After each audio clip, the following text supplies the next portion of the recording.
Thank you for standing by and welcome to the Syntara Investor Webinar today, following the company's earlier announcement of FDA guidance on the clinical development of amsulostat. All participants are in a listen-only mode. There will be an initial comment provided by management, after which we will focus on Q&A based on questions submitted via email and live during the session. If you'd like to submit a question, please do so using the Q&A function within Zoom.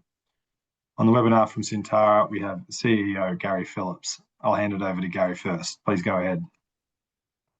Thanks, Matt, and good morning, everybody. Thank you for your time this morning. I'll keep my commentary relatively brief to allow enough time for any questions that you have.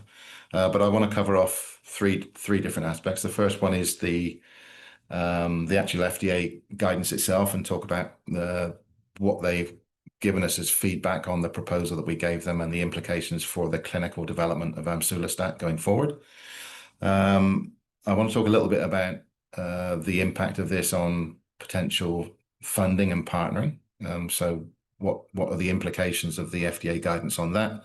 And then finally end up with a little bit on the cash position of the company and the news flow that's yet to come. So if we start on the FDA guidance, so we received the guidance on Saturday. So actually after end of close of business in Washington on their Friday, our Saturday. So, we haven't had that long to digest the information they've given us. So, what we're going to talk about here is our impressions of what we've been given. And there is still quite a bit of work inside the company to do in terms of understanding the exact implications for the clinical development and the costs in the sector that we're incurring. But with that, I think we're comfortable that we can give you a good understanding and insight into where we sit. So first of all, that FDA guidance. So we had given them the data package that more or less the same that we issued in June at the European Hematology Association for amsulostat in that phase 2 study in combination with ruxolitinib. And we proposed that we would go to a phase 3 study looking at the suboptimal patient group in myelofibrosis. The FDA have come back and have taken I think it's fair to say, a more conservative approach to the process that we would go through to get approval for the drug. I think it's reassuring that they have given us a pathway forward. It's not exactly the fast track that we were looking for to get through there quickly by going straight to a pivotal study. But nevertheless, their guidance is extremely helpful. I mean, what their, I think, concern is that the lack of any control data in the phase 2 study, which we're currently undertaking, makes it really difficult for them to judge the safety and efficacy of our drug in a manner which gives them enough confidence to agree on the trial design for phase 3. So I think that's the fundamental thing here, is that lack of control data and how do we characterize these suboptimal patients. So what they're suggesting is a better way forward is to undertake, rather than a phase 2/3 study. So what we were planning here was to, patients would be enrolled. We would take a look after the first sort of 80 patients or so were through the study, and look at whether they'd met certain criteria, and then spill them all over into a phase 3. So a so-called adaptive design with a phase 2 patients running into phase 3. The cost of that study would have been in the order of around about $80 million and undertaking about 300 patients. The FDA's guidance suggests that a better way of approaching this would be to split that one study into two. So you start with a phase 2b study, and in that study we would have a control group on placebo, and we would look to really have a study design which helps us fully characterize the patients coming into the study and make sure we really understand the baseline of suboptimal patients. So what does characterize what is a suboptimal patient, and what is their baseline data coming in? That way, the results of the 2B give us absolute clarity on safety and efficacy and allow us to design a phase 3 study, which is, I guess, is more powerful and reduces clinical risk going into phase 3. So a good phase 2b study with a good result would mean that the phase 3 study we need to run is potentially smaller than the one we would need to run if we were doing it the way we were opposed to doing it. The endpoints would be much clearer and would have less risk around them because we would have the results of the phase 2b to lean upon. And I think it's not that there's anything in the FDA guidance about this, but it's our own interpretation from talking to our regulatory advisors. Good phase 2 data can also generate you in a position where you can get breakthrough status and therefore get a faster approval as well. So this is undeniably a slowdown in the development pathway. This will take us longer to go through a 2B and then a 3 than it would have done to that phase 2-3 adaptive design. There may be some additional costs incurred in that in time, but it may not be as big as we first think about when you think about the potential impact of doing a positive phase 2B study. I think the next thing I wanted to just talk about was the funding this study and the partnering of this study. So, we had talked previously about running two things in parallel, and that was to run a partnering process for the drug at the same time as looking at the possibility of raising money to do that phase 3 study. And that really hasn't changed. So, we will still be now putting forward at the end of this whole process, a further engagement with the FDA once we have the final study report out of the ongoing study at the moment. We have clear guidance on the next clinical development path, which is what we wanted to get and what potential partners will value. It's not the pathway to the final approval that we were hoping to get, but it still is the clinical pathway to success and approval from the FDA that gives the certainty for a partner to be able to value the asset and engage in a potential partnering discussion. So that timetable and the approach to this remains the same as it was before. I guess you should also think about that, although for us as a company, moving quickly through to phase 3 was the right thing to do. A larger company, which doesn't have the same restrictions on capital raising and time to market as we do, for them, probably the sense that, another way of looking at this would be that from where we are now, they may well have chosen to do a phase 2B study followed by a phase 3 rather than the phase 2-3 that we were proposing to do. So in actual fact, the guidance coming out of the FDA is extremely important and valuable for that partnering process, which I would still expect to run to the same kind of timetables that we had before. And I guess lastly, to talk about those differences in cost and timeline and whatever. So, we previously guided that we had cash until the middle of next year. There is a considerable investment in additional materials and trials that need to be done before you start phase 3. So we were anticipating that we would have to, for example, there's an additional study that you need to start before phase 3 called a human mass balance study. That's in the order of $4 or $5 million. We no longer need to do that because we're not proposing to go straight to phase 3. So we're now guiding that the cash that we have on hand, so we were 15 million at the end of June. There's obviously the R&D tax credit that you need to take into account in both this year and the following year. The cash we have will now take us through into 2027. And I would just point you to the strength of the business model of Syntara in that, we are not a one shot on goal. So whilst we still have the possibility of developing amsulostat in myelofibrosis and partnering that drug in that indication with what has been and is still acknowledged to be impressive data that came out of that phase 2 study. So it's still a competitive drug now with a pathway forward approved by the FDA. We also have a number of other studies that will read out within the runway that the company has. And they include, in no particular order, the 2 studies on myelodysplastic syndrome, which I would remind you are largely funded by non-dilutive cash that comes from outside, so that doesn't take away from our cash runway. Both of those studies are extremely important. Both give us a chance at increasing the value of the asset, also providing additional safety and efficacy data that will be useful for the FDA in their review of our drug in the future as well. Secondly, the skin scarring program, there's 2 studies that are active, one in keloid scars run by Professor Fiona Wood, and another one in hypertrophic scars that we're running ourselves. Both of those studies should read out during the calendar year 26.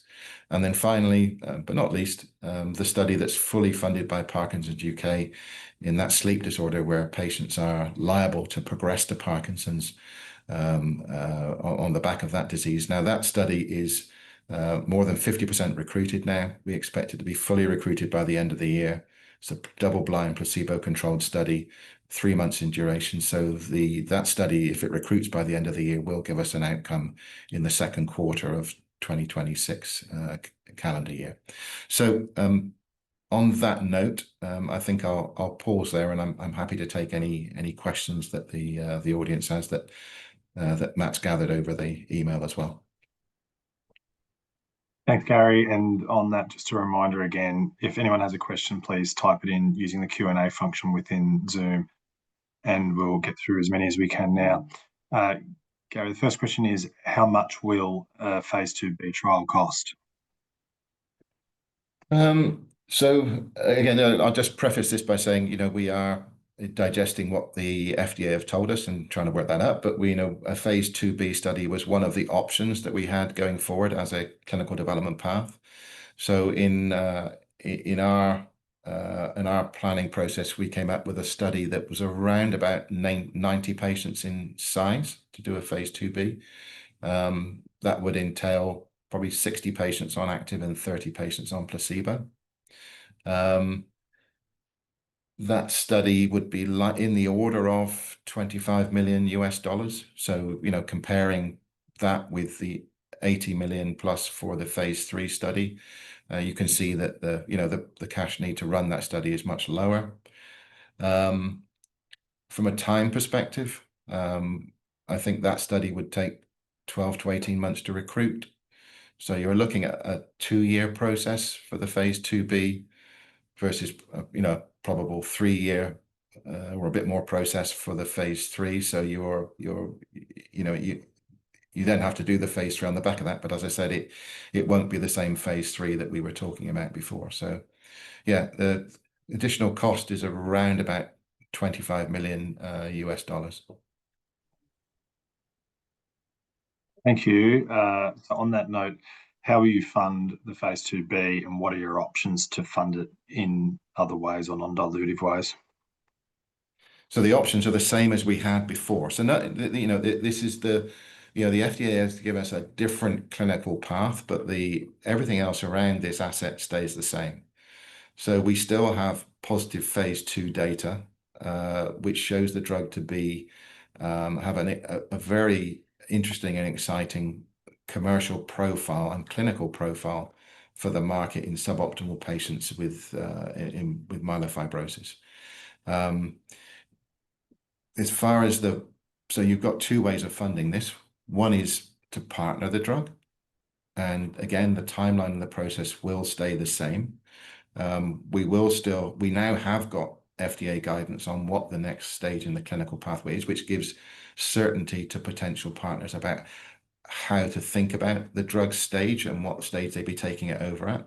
So this is not a drug with no clinical data, with no efficacy or safety data that they can evaluate. This is a drug which is ready to go to the next stage of clinical development. That next stage is a 2b study as opposed to a phase 2/3 adaptive design.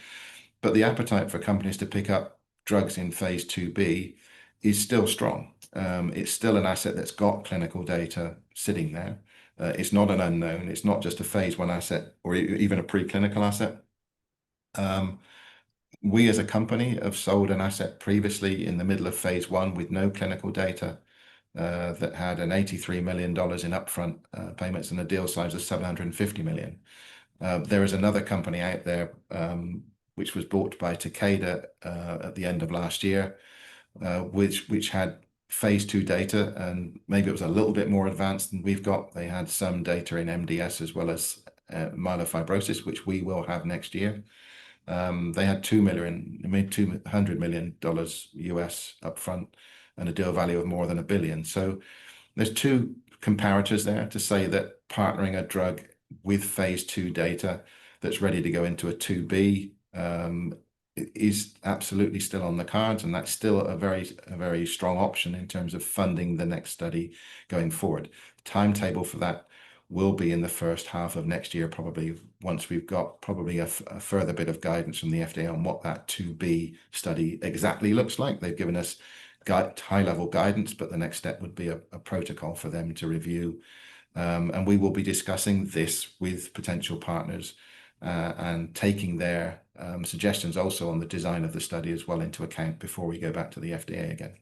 So that's certainly one way. The other way is clearly still to raise money to do this. And that's why I talk about the runway that we have and the other assets that are still to produce clinical trial news flow coming in the next half of the year. This is, we are in the same stage as many biotechs are approaching the next stage of clinical development, but with the benefit that we have additional assets that can still produce a news flow, which, generates capital appreciation in the share price and the possibilities of funding money. So this is by no means a situation where the company is in a much worse state than it was before. We have had a delay which maybe affects the asset value because it's seen as being phase 2B ready rather than phase 3 ready. But other than that, it's still very much the same options apply as did before. Thanks, Gary. The next question, I know you touched on it, but just if there's any color to add, was how many patients are needed for the trial? Yeah, so our first, as I said, a pre-existing plan suggested that the 2B would be around 90 patients. So you need to think of that in the way as well of the impact on phase 3. So the phase 3 study, the FDA require a minimum number of patients with a safety data in order to get to approval. And that was part of the reason why the phase 3 study had to be around the 300 plus patient mark.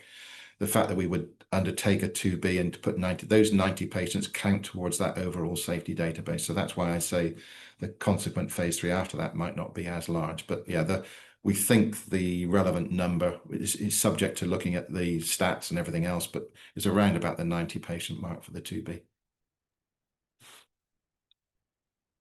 Thank you. The next question is, how do you see the design of the trial capturing safety and efficacy in an efficient manner? So, it's going back to the key element of the guidance from the FDA. So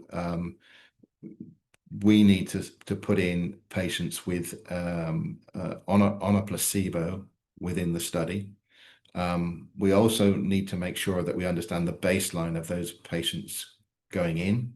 So there's a possibility here to have recruiting patients that are suboptimally controlled and then monitoring them for, say 2 to 3 months to make sure we collect enough data on where they sit before randomizing them to drug. So when we talk about efficiency, it's about clearly understanding the entry criteria for the patients coming in, making sure, and the FDA have also, I think, given us some helpful thoughts here on how to characterize these patients in terms of their symptom score, their spleen size. They've left a number of questions open, which we can, under the fast track designation, we're in a position to dialogue with them over narrowing that down and coming up with a trial protocol, which gives us definitive data in this patient group to make sure that the subsequent phase 3 is designed is optimized and as efficient as possible, so it can be as small as possible and as quick as possible with as few patients as possible. Thank you. And what sort of endpoints are being considered for the 2B? The 2B would again be the endpoints of symptom score and spleen volume. And following on from that, someone's asked, are there precedent clinical trials that have been run in suboptimally dosed myelofibrosis patients to understand the patient population? There have been a number. But I think there's quite a few of them that there have been still some differences, I would say. So the way that different trials, we've done quite a good scan of the universe here in terms of trials that have been run, and there's not a universal sort of set of parameters that guide what is a suboptimal patient. And I think that goes to somewhat to the heart of the FDA's guidance as well, is that needs to be really hammered down before we project into certainly a phase 3 study. And that's partly the reason why you do the phase 2b, right? You could be in a situation where the 2b, we set this 2b criteria, but then we narrow it even further when we get to the phase 3 based on the results that we see. Thank you. A couple of questions with regards to partnering. So does the outcome announced this morning hurt your chances of partnering the drug? Hopefully I've addressed that a bit, but just to reiterate the point, there are many drugs which are partnered when they've finished phase 2a studies and they're about to go into a 2b study. The valuation might be less than the study that's ready to go straight into phase 3, but the number and frequency and also the value of those deals that are done for drugs that are 2b ready, one study away from a pivotal, are still very significant. So whilst the outcome from the FDA does represent a slowdown in the clinical development path that we had proposed, it doesn't remove the value of the asset, and it also still acknowledges that we do have sufficient safety and efficacy data to move on with this drug and into 2b. So it's in my view, this is still very much a drug which is in the market and will be attractive for a number of companies to look at. And similarly, does the longer path to approval expedite the desire to find a partner with a larger resource base to conduct the phase 2b trial quickly? I don't think so. I think the phase 2b is a smaller undertaking than the phase 3. If anything, it would be the other way around, that the phase 3 study would have demanded that you picked up a company that had hematological experience in running hematological trials globally, because that study would have been probably north of 100 clinical trial sites run in many countries. The 2b is a smaller undertaking. The cash that you require to run it is also smaller. So I think that opens up the field actually to more companies that might want to do that wouldn't have the capacity or the bandwidth to start running at those big phase 3 studies that would see a 2b as being quite an attractive proposition.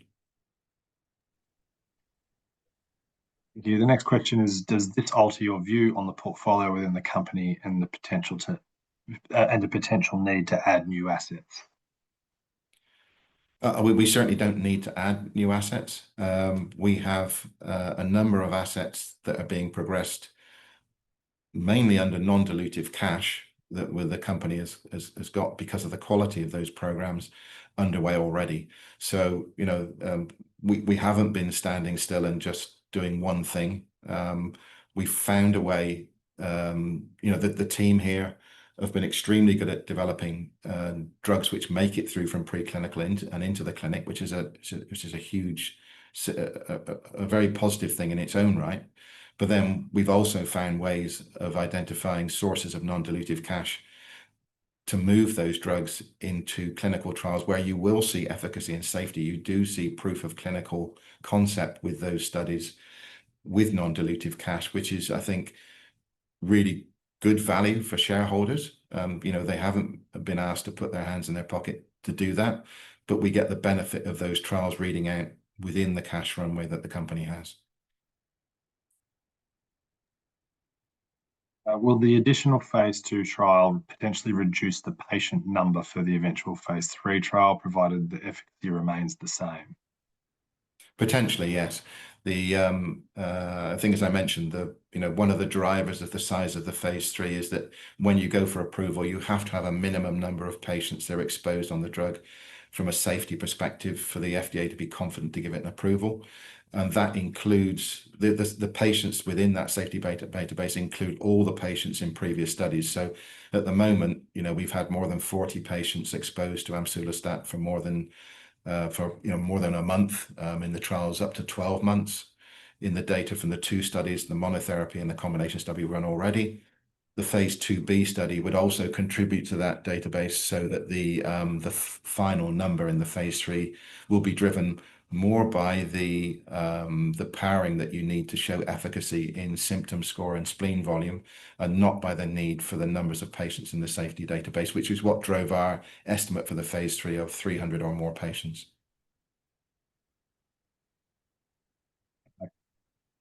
Can amsulostat be sold to interested parties that Gary has mentioned previously, and is this something that you would potentially explore?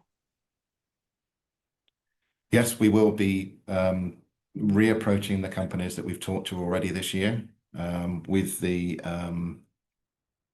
update from the FDA, with the guidance on the phase 2b, and with a timeline which takes us through to a phase 2b further discussion with the FDA at the beginning of next year. The next question is, have all the phase 2a patients completed dosing? We are currently evaluating the last few patients to come through, so we don't have all the data yet. But data cutoff is approaching, and we still estimate that we will have the top line data from the study from all the patients at 12 months by the end of this quarter. The announcement mentions the cash runway for the company reaching first half 2027. What's changed from the previous target that was within 2026? So that guidance on the runway taking us into 2027 is due to the postponing of activities that would have been necessary to do the phase 3. We, as you can imagine, this news is fresh for us, so we have to do a more detailed look. So what I'm giving you there in terms of guidance on the cash runway is just a first high level look at removing the things that we knew we had to do to gear up for a phase 3. So that was still subject to change, but as I say, we will take a very close look at all the activities in the company and the expenses to see what we now need to do to make sure that we've got the cash to deliver on the milestones that are still standing out there from studies underway, and also go into the position of potential partnering discussions with strength. Given the lack of definition for suboptimal patients, what are the inclusion/exclusion criteria being proposed for recruitment? I think the ones that we have in our mind is really a minimum level of symptom score and a minimum spleen size are the two criteria. I think the discussion with the FDA is around making sure that we fully understand that and the variability in those potential endpoints for the patients going into the study and what their history is going in. So there may be other factors which come into play here, and other things, but that's something that we'll take up with our clinician advisors as well, in terms of how they define suboptimal, which are the patients on JAK inhibitors and ruxolitinib in particular that they feel need further treatments and warrant access to a drug like amsulostat. Would Syntara potentially change tack and focus on 9465, seeing as dermal treatments have a lower regulatory bar? Well, I think we're in a good position here in that we have those two studies running. They are funded, and they will deliver results which I believe will be pivotal in valuing that program and taking it forward. So there's nothing more that we need to do with those two programs to get to the point where we do have data that tells us whether those drugs have a real value to shareholders. So there's nothing new that we need to do there. And at the same time, the cost expenditure on the amsulostat in myelofibrosis is actually, the existing study is coming to a close. So we don't need to spend anything more on that drug at the moment until we evaluate and decide on a pathway forward. Next question is, why the delay in the phase 2b study being in 2026? Why could it not be sooner? What, in terms of starting the phase 2b study? That's my read on it, Gary. Yes. Yeah. So the process we would now go through is similar to the start of the phase 3, in that we would, if we decide to go ahead with a 2b, then we would be submitting probably a Type C meeting application. Once we have the full study report from the existing study, we would then go through a period of 3 to 4 months with the FDA of discussing that, and it would include a protocol design for the phase 2b study. Once you have that, then you can commission, obviously, the contract research organizations and go ahead with it. So, a phase 2b could potentially start in the second half of 26 if you wanted it to. Thank you. When will data from the 9465 trial be available? So we expect data coming out of the existing hypertrophic scar study. That's got 2 parts to it. The first part is the safety data and PK/PD data that tells us that the drug is well tolerated and is achieving the right level of enzyme inhibition in the skin. That data will come probably end of the year, beginning of next year. Once that's in, it kicks over into a study for a 3-month study with patients with hypertrophic scars. And we think the results from that study will be around the middle of next year. The keloid scarring study, which Professor Fiona Wood is running, is an independent investigator study that she's running.